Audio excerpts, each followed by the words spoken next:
Alegria estar aqui. Falar sobre amor.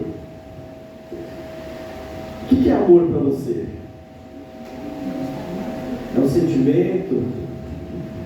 É ganhar uma roupa, uma curtida, colocar na internet, sei lá, no Zap, no Facebook, no Instagram? O que é amor para você? O tema é amor em alta definição, né? A gente consegue pegar o amor? Sim ou não? Não, a gente não consegue pegar o amor, né? A gente consegue ver o amor? Não, vê mesmo, como eu estou vendo esse trem aqui. Não. Amor em alta definição. Como que a gente consegue... Eu lendo lá o tema, né? Alta definição. Eu fiquei pensando numa foto, né?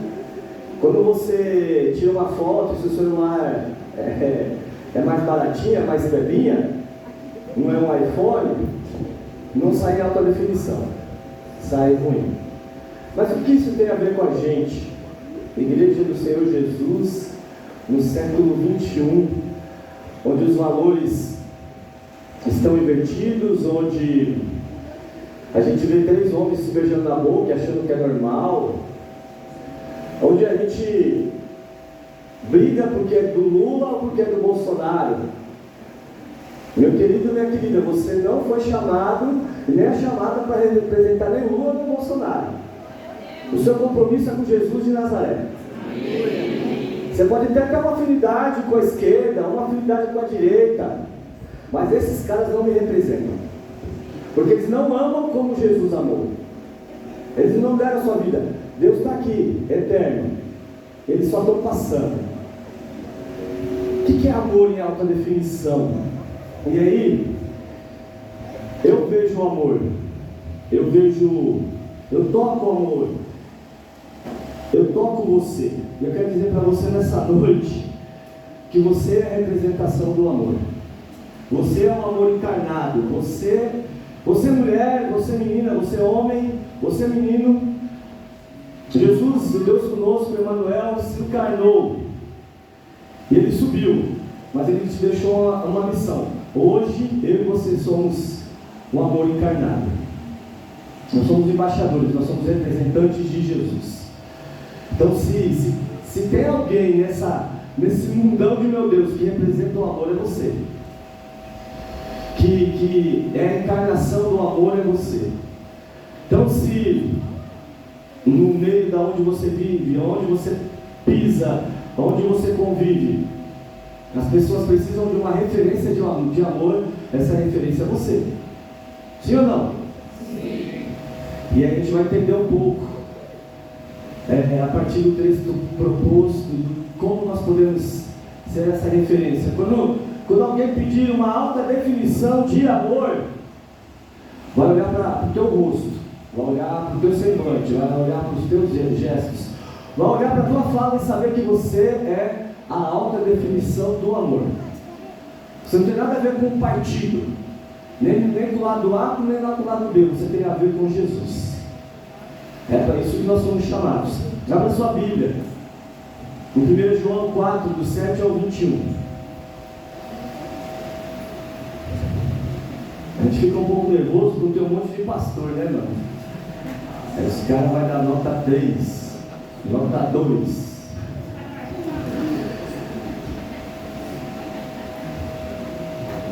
Eu vou ler ali. 1 João 4, do 7 ao 21.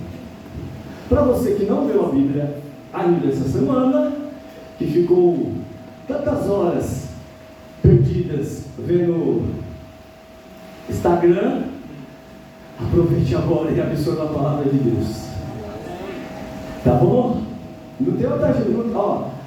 A gente vê umas igrejas da hora, umas coisas, né? A gente quer às vezes reproduzir na nossa igreja uma espiritualidade. Meu irmão, se não tiver joelho no chão e leitura da palavra, não tem conversa.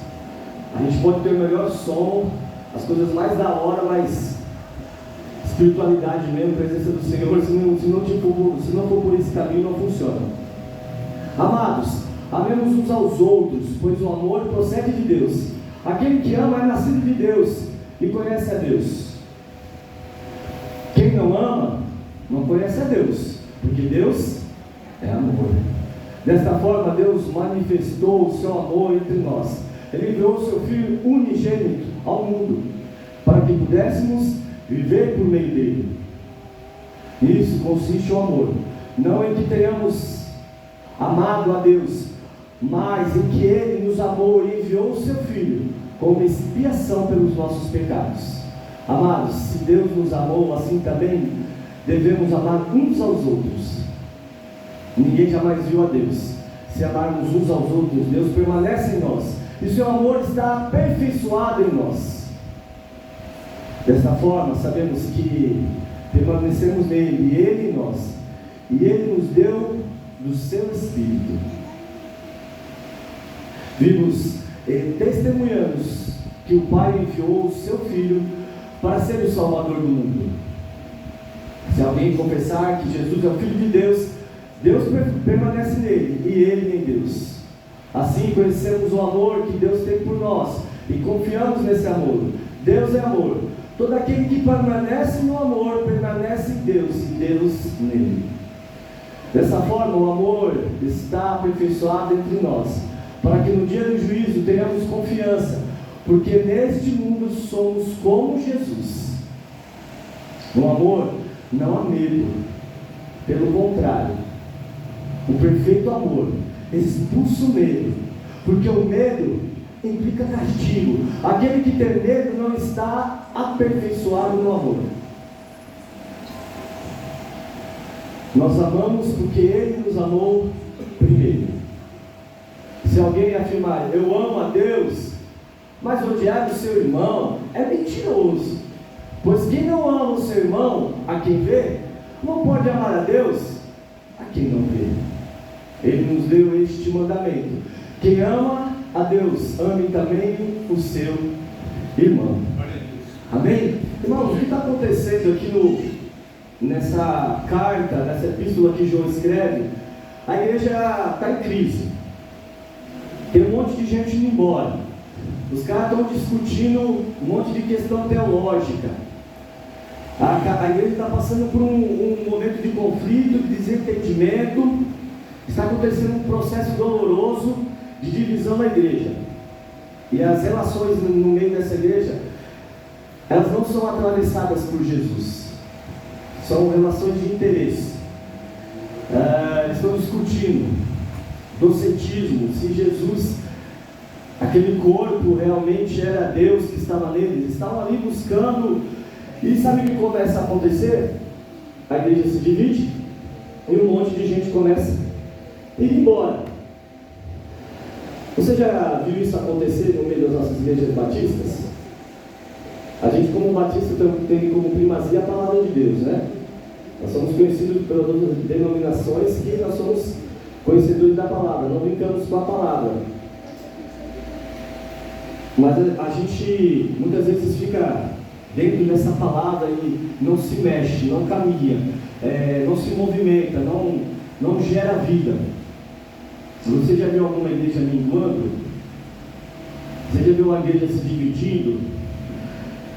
Você já viu pessoas indo embora, pessoas boas indo embora da igreja? Sim ou não? E por que será que isso acontece? O problema, irmãos, é que falta amor. Falta amor. Sabe, a gente muitas vezes quer construir uma igreja baseado na proposta do mundo. O que você está querendo dizer, pastor? Nós não somos negócios, nós não somos business, ok? Tem muita igreja que está preocupada em ter tudo no lugar, todas as contas certas. É bom ter todas as contas certas pagas, começar no horário, terminar no horário, o coral cantar afinado, todas as luzes acesas, tudo certinho. Mas a igreja não é uma igreja que ama, não é uma igreja que se importa com as pessoas. E muitas igrejas, irmãos, têm devido a um amor abstrato. Meu avô foi missionário batista e plantou muitas igrejas lá no sul da Bahia. Meu pai é diácono. Então, filho de crente é crentinho. E eu tenho visto, e aqui nós somos batistas e eu fico à vontade para falar que muitas vezes o nosso amor é um amor abstrato, é um amor de coisas. É um amor que não nos leva em direção a ninguém. É um amor que não gera nada. A gente ama a escola dominical, a gente ama, tem gente que ama a sessão. Nem sei se tem sessão ainda, mas tem irmão que fica esperando ter sessão. A gente ama o louvor, a gente ama o culto, a gente ama um monte de coisa, mas a gente não ama quem está do nosso lado. E não tem nada de errado o culto, não tem nada de errado a IBD, não tem nada de errado a palavra, mas é muito mais que isso. O texto diz que se nós dizemos que amamos a Deus e a gente gosta de espiritualizar e fugir da responsabilidade, mas a gente não ama quem a gente está vendo do nosso lado, o texto diz que a gente é mentiroso. E para onde tem ido o nosso dinheiro? Para onde tem ido o nosso tempo? Para onde tem ido os nossos esforços? Para onde tem ido o planejamento da igreja? O ser humano é o ápice e a coroa da criação. Nós somos a menina dos olhos de Deus. E o mundo jaz no maligno. Será que as nossas igrejas têm feito o que a Bíblia diz? Que as portas do inferno não vão prevalecer sobre a igreja de Jesus. Será que nós estamos indo? Como tem sido o nosso business plan? Né? Para quem é estudado, fez faculdade, que hoje é tudo cool, tudo tal, não. É muito mais simples o Evangelho. O Evangelho é toque, o Evangelho é abraço. O Evangelho é dar algo de si. Porque quem nunca deu de si, nunca deu nada. Se você dá o que está sobrando, se você dá com raiva, se você dá o que não te falta, você nunca deu de si. Jesus hoje nos convida para nós olharmos para dentro da gente e repensarmos: o que é amor em autodefinição? Você é aquele que, quando tem uma crise, bota fogo, desconstrói, tem a língua grande, fofoqueiro, fofoqueira? Que tipo de pessoa você é? Digo a você, se você não amar alguém com algo que te custe, esse não é o Evangelho que Jesus nos propõe. O nosso amor às pessoas é a prova de que nós amamos a Deus, irmãos. Nós vivemos numa sociedade hedonista. O que é isso, pastor? Culto ao eu. Tudo sou eu. Eu fiquei ofendido. Eu não gostei. Eu isso. Eu aquilo. O Evangelho de Jesus é um Evangelho de sacrifício. É o Evangelho do Deus conosco, que é Deus na eternidade, desce, se faz homem e anda entre nós, e sofre as nossas dores, e passa as necessidades. E nós não queremos viver isso, nós não queremos sentir isso, nós não queremos dividir isso. Não fica a cara dela, eu não gosto dele. Você sabe qual foi o maior absurdo que Jesus disse? Alguém pode chutar? Isso, quem disse aí? Levanta a mão. Isso, meu irmão. Então, se você tem um tio que é bolsonarista e você é petista, que besteira, né? Porque ele não é teu inimigo. Mas o maior absurdo que Jesus disse é amar o seu inimigo. Ou se você é ao contrário, né? Para ficar igual, né? Porque senão alguém corta a fala e fala que eu estou falando só de um lado, né? Se você é petista e você tem um tio que é bolsonarista, sei lá, me perdi agora. Não é? O maior absurdo que Jesus disse foi amar os seus inimigos. Esse é o Evangelho que eu creio.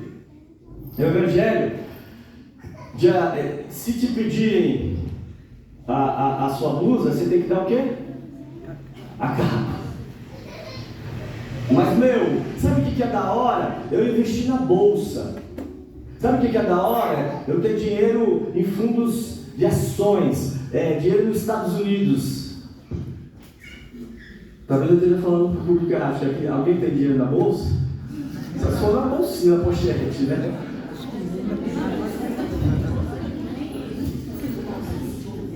Sabe, irmãos, nós temos dissociado o amor das coisas físicas. Jesus é o Senhor da criação. E Ele vem salvar o mundo e restaurar o quê? A criação. Muitas vezes dentro das nossas igrejas nós temos dinheiro guardado. Uma vez eu fui falar numa igreja e eu falei que era um absurdo a igreja ter muito dinheiro guardado. Tem que ter um fluxo de caixa lá, né? 4 meses de entradas é bom. Mas tem gente que tem igreja que tem dinheiro guardado e tem gente na igreja que está passando dificuldade. Tem gente que não teve dinheiro para pagar o aluguel. Teve gente que não teve dinheiro para comprar um remédio.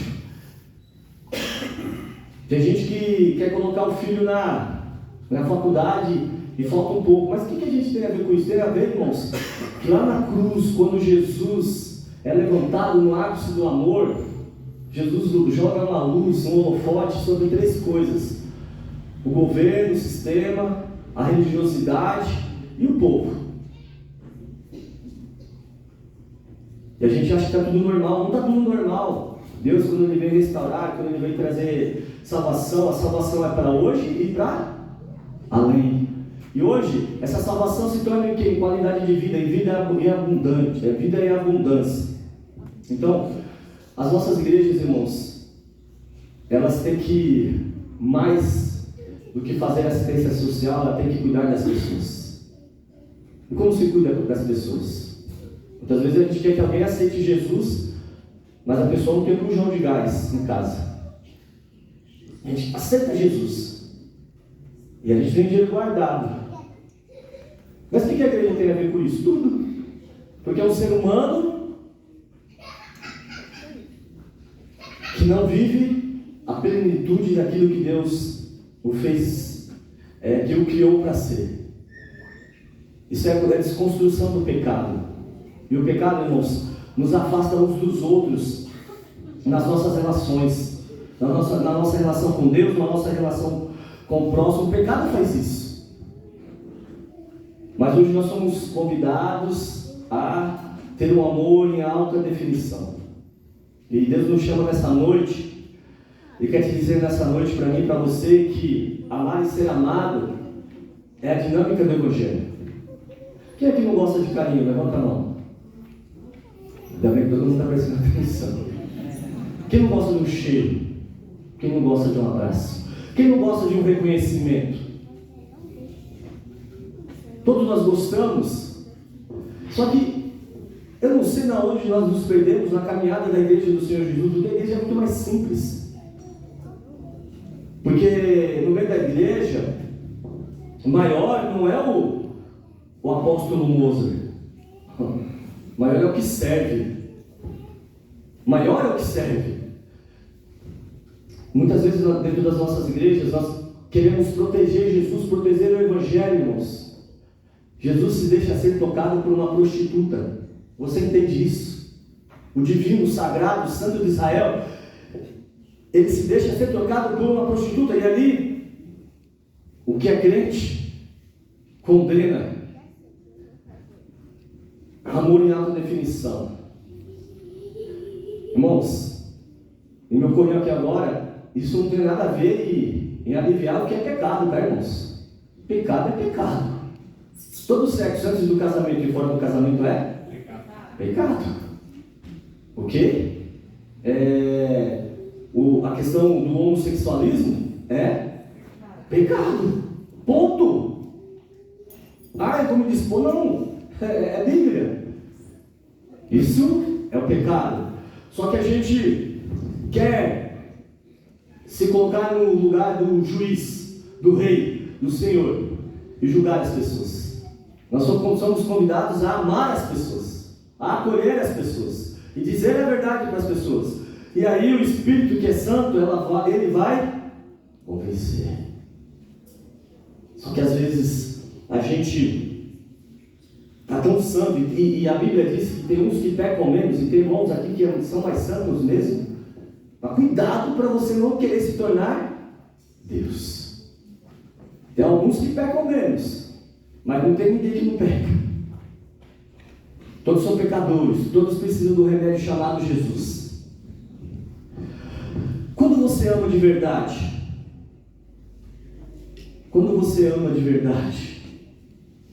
nós temos vivido algumas experiências na nossa igreja, irmãos. Nós ficamos abertos de segunda a segunda. Fazendo o quê? Atendendo as pessoas. A gente fez uma parceria com a prefeitura e a gente serve 400 a 500 refeições por dia. Aí você fala assim, tem gente para comer? Tem. Irmãos, sai gente, brota gente, e assim, pessoas maltratadas pela vida. Pessoas, você acha que eu sou magro? Mais magro que eu. Pessoas viciadas em droga, crianças, famílias. E aí você fala, mas escolher está assim. Pera lá, meu rei. Deus não te chamou para ser rei e juiz de ninguém. Ele te chamou para amar. Será que nós queremos amar as pessoas como se não houvesse amanhã? Como diz o cara lá? O texto diz que nós temos medo, mas o amor perfeito lança fora todo medo. As nossas igrejas são lugar de quê, irmãos? De acolhimento. E aí fica aquela discussão, né? Igreja inclusiva. E aí, o que é igreja inclusiva?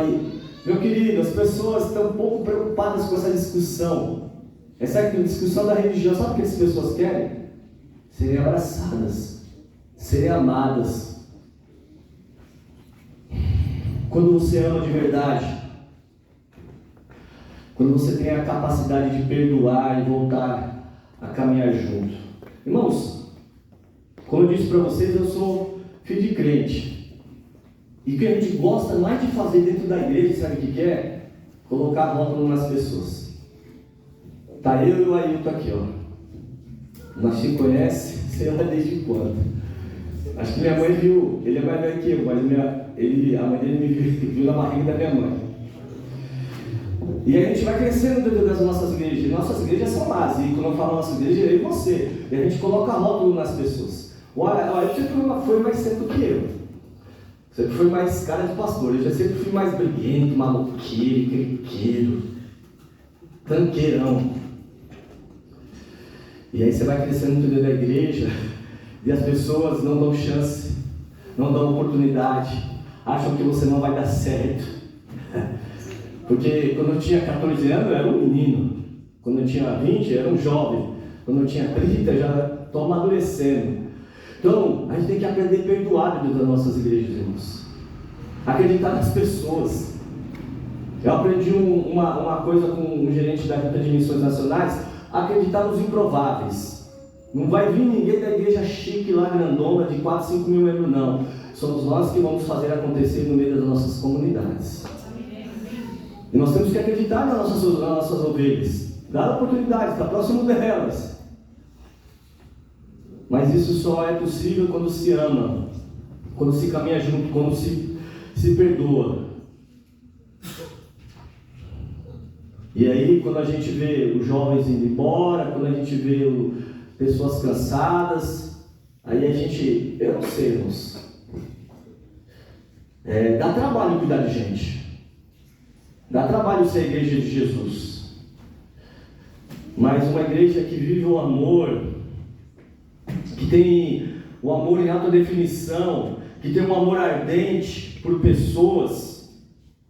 Sabe? Que tipo de pessoa? Qualquer tipo de pessoa, irmãos. E a gente está aqui mais no fundão. E aqui a gente tem as comunidades, não tem? Você quer focar só nos bonitinhos?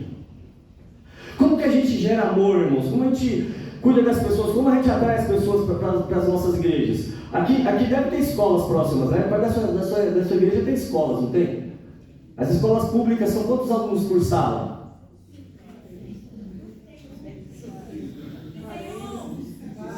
40. Você é professora, irmã? Pode falar. Eu trabalho em escola, inclusive são alunos aqui da escola local. Então, uma salva de palmas para essa mulher.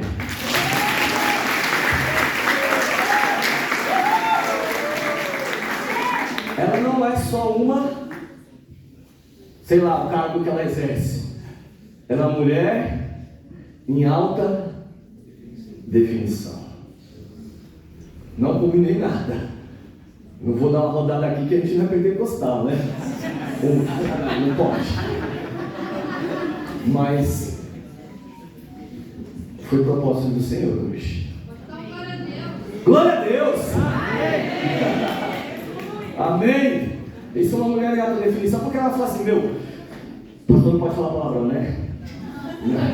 Ela podia falar, meu Deus, não aguento ver criança! Segunda a sexta, aqueles maloqueiros, aqueles filhos de pobre. Não sabe o que ela fez? Ela fez alguma coisa que ela trouxe eles aqui. Passou na casa deles, botou no carro e trouxe. Desculpa, irmã, mas eu tenho que falar. É um exemplo de verdade. E ela estava falando da escola, né? A maioria das escolas tem 40 alunos, 50 alunos, 35 alunos. Você acha que todos os alunos absorvem e aprendem como eles deveriam? Não. Aí nós temos nossas igrejas, né? Por que a gente não faz um reforço escolar, sei lá como que é o nome mais bonito que seria? Sempre com a intenção de falar de Jesus. Sempre com a intenção de abraçar. Sempre com a intenção de valorizar aquele ser humano. Mas isso dá trabalho. Mas quem que vai vir? Vai vir a criança que é filha do traficante. Vai vir a criança que é abusada. Vai vir a criança que não comeu direito. Vai vir a criança... Irmãos, nós temos vivido na nossa igreja. Eu, para dar exemplo na igreja, eu fui ficar no ministério infantil. Porque às vezes as pessoas não querem ficar no ministério infantil. Eu fui dar aula no ministério infantil. Eu encontrei 4 crianças de 9 a 12 anos que não sabiam ler. Que são os analfabetos funcionais. O que a igreja tem a ver com isso? Tudo. Tudo. Mas isso dá trabalho. Espaço a gente tem, porque o lugar mais ocioso na cidade de São Paulo são as igrejas. Seja quais forem, católica, batista, presbiteriana, assembleia, porque 144 horas na semana a gente usa 8 horas para fazer culto. Mas o que é culto? Culto é cuidar de gente. O que é adoração? É servir o outro. Mas a gente acha que é levantar a mão, tocar uma música. Também é, mas é muito mais que isso. Acho que meu tempo está encerrando. Deixa eu me achar aqui. Temos que amar as pessoas de dentro e de fora. Eu tenho tido uma experiência e eu quero compartilhar com os pastores de chamar a minha liderança para ouvir as pessoas, para bater um papo. O que a gente fala? Fala do coração. Não sou um psicólogo, nem psiquiatra, nem pretendo ser, mas sou pastor de almas. Isso tem me aproximado das pessoas. Muito mais que eu ter voluntários, do que eu ter membros que executam um plano que eu sonhei, eu cuido de pessoas. E aí eu cuido de pessoas, cuido dos líderes de célula, para os líderes de célula, cuidar de outras pessoas e virar um movimento, uma coisa no meio da igreja, para que a igreja cresça. Deus não exige nada de você para te amar. Você entende isso? Deus não exige nada de você. Ele deveria exigir algo de mim, de você, para nos amar, mas Ele nos amou primeiro, diferente de quem você é, o tamanho do pecado, o tamanho dos erros, o tamanho das falhas. Ele te ama, Ele te acolhe, Ele deu o Filho dele. E a gente, sabe, o amor tem que se espalhar, contaminar todas as relações dentro da igreja e com os de fora também. Jesus se permite tocar, irmãos, por uma prostituta, já falei sobre isso. Jesus Jesus, presta atenção, Jesus lava os pés imundos e sujos dos seus discípulos, de quem ainda o iria trair. O Evangelho é isso. O Evangelho não é um planejamento. O amor é isso. É se arriscar, é tomar prejuízo, é ser enganado, mas dentro de você é uma esperança que nunca murcha, uma força que nunca se apaga pelos golpes, pelas enganações que nós levamos. Por quê? Porque nós vamos em nome de Jesus. O ápice do amor de Deus é Cristo na cruz. Salvação é qualidade de vida. Irmãos, Deus não falha, Deus não mente em nos amar. Deus é amor. Deus é amor. Não é que tem amor em Deus, não, Deus é amor. Quando nós temos plena convicção disso, irmãos, a gente para de ser um pouco egoísta, para de ser um pouco medroso, a gente começa a amadurecer. Quando você se sente amado por Deus, quando você se sente acolhido por Deus, quando você se sente acolhida por Deus, você para de ser menininho, menininha na fé. Porque você não tem mais medo da morte, e você não tem mais medo do julgamento, então você se torna um cristão maduro. E a gente aqui, vou falar para vocês, aqui em nome dos pastores, o que a gente mais quer é crente maduro na igreja. Porque o que a gente mais tem, na maioria das vezes, é crente dodói. E isso perturba a gente, isso desgasta a gente. Porque a gente pode avançar mais rápido, mas a vaidade muitas vezes das ovelhas nos atrapalha, viu? Baixa a bolinha e serve. Não estou falando para você ser aquele cachorrinho que balança a cabeça assim, não é isso. Mas se alie o seu pastor e avance, amadureça, cresça, assuma a responsabilidade, não se esconda. Amar a Deus se vê na prática de cuidar do próximo. Precisamos amar. E aqui está escrito o fim, para eu acabar. Meus irmãos, quem escreveu 1 João foi João. Eu quero falar um pouco desse personagem, desse homem chamado João, o apóstolo João. Eu gosto muito de João, porque João, ele nos mostra a possibilidade de transformação e mudança. O que eu quero deixar para você nessa noite é que, assim, em nome de Jesus, que é nessa sua caminhada que em algum momento você se torne aquilo que Deus sonhou para você. João, irmãos, ele é pintado por alguns na Idade Média. Fala-se que tem retratos de João, um cara bonzinho. Porque ele é chamado de discípulo? Não, discípulo amado. Esse do amor é outra coisa. Ele é chamado de discípulo amado. Então a gente acha que Jesus amou João, porque João era bonzinho. Não, João não era bonzinho. Sabe por que Jesus amou João? Porque Jesus ama qualquer tranqueira, inclusive eu. Então não se acha que você é tão bom quanto você acha que é. Porque eu digo lá na igreja que nós somos tudo farinha. Porque se você não precisa de Jesus, aí você tem um fusquinha branco ali, não é a carruagem. A carruagem não está passando para você, então você é farinha do mesmo saco.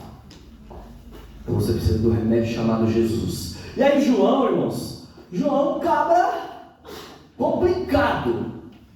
Em Lucas 9, conhecemos 9:54, conhecemos a personalidade de João. Senhor, queres que mandemos descer fogo do céu para consumir? Você já quis ver alguém morto? Já quis passar com o carro em cima de alguém? O João já. Ele quiser tacar fogo lá nos samaritanos, lá no lugar lá que não quiseram receber Jesus. Você está achando que você é tão fofinho assim, né? que você não peca desse jeito. Não, João pecou. Então, a gente conhece um pouco da personalidade de João, irmãos. João gostava de poder, João queria mandar em todo mundo. Você gosta de mandar? Tem gente que, nossa, não vê uma oportunidade para poder estar, sabe? Eu tenho conhecimento, eu sou líder nato. Eu quero. João gostava de, sabe, de mandar. Senhor, deixa a gente sentar à tua direita, no teu trono de glória. Esse é João. Não acabou ainda não. João era uma pessoa sectarista. O que é sectarista? Alguém pode me ajudar aí? Sabe o que acontece? Tinha uns caras falando, expulsando demônios em nome de Jesus. Aí João chega lá: quem que é você, mano? Você não é da nossa panela dos apóstolos. Você não pode falar em nome de Jesus. Na nossa igreja é assim? O pessoal do louvor às vezes não é meio mala? Aí a gente tem que puxar a bola deles para baixo, né? Quem dá mais trabalho na igreja? A equipe de louvor.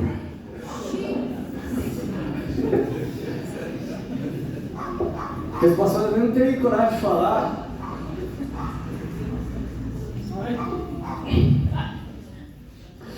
Sabe? O João era assim, esse judeuzão, você é um batistão, crentão. Mas às vezes você é um sectarista, você é um cara que gosta de poder, é um cara que faz panela e não está se percebendo. E a igreja começa a se dividir, as pessoas começam a ir embora. Aí você está na igreja faz 20 anos, porque na igreja batista tem isso, você dá um dízimo bom, você ajudou a construir tudo, aí você acha que você pode. Você pode servir, meu querido. Você pode lavar os pés. Complicado. E aí? Sabe como que é o apelido de João? Filho do trovão. Como que é o seu apelido? Folgadinha? Linguaruda? Como é o seu apelido, meu querido? Metidão? Folgadão? Desrespeitosão? Metidão? Qual o seu apelido? Qual o seu apelido? João, depois de conhecer Jesus, João, depois de caminhar com Jesus, João, depois de aceitar Jesus, João, depois de beber Jesus, João, depois de ter sido transformado por Jesus. Como te chama hoje? Como te chama hoje? A minha esperança, a minha fé, a minha oração é que você seja conhecido de forma diferente. Não mais bocudinha, não mais mentiroso, sabe, boca do inferno que fica causando o tempo todo, acendendo. João era esse cara, irmãos. Os outros achavam que ele era um cara amargo, não, porque ele era, não era não. Era gente difícil de lidar. Porém depois de Jesus, na vida de João, sabe como ele é conhecido? O apóstolo do amor. Nós falamos aqui sobre amor em... Então, meu querido e minha querida, eu quero para você nessa noite que você seja reconhecido na sua caminhada, não como a menina que tem 10.000 curtidas, não como tem, sei lá, 100.000 seguidores, não o que você fez. O que você pode fazer desses seguidores, que você fez MBA, que você foi para os Estados Unidos, que você... Não, sabe o que eu quero? Sabe o que vai valer a pena? Sabe qual vai ser a sua paga lá no céu? Quando Jesus vai falar, vai virar para você e vai falar assim: olha, Jéssica, você é minha menina do amor. Pastor Ailton, você foi o meu homem do amor. Nayara, você é minha mulher do amor. É isso, meu querido. É isso. Eu quero que você olhe para dentro de si, se enxergue, se perceba, olhe para João, olhe para o que nós falamos, e que a gente reveja o jeito de ser igreja, e que você reveja o seu jeito de ser gente. E que você seja gente como Jesus quer que você seja gente. Gente do amor. Amém? Que Deus nos abençoe.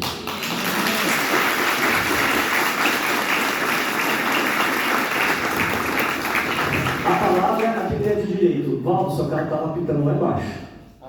Parou?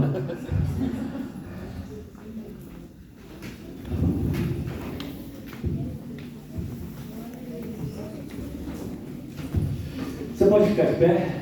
Podemos orar?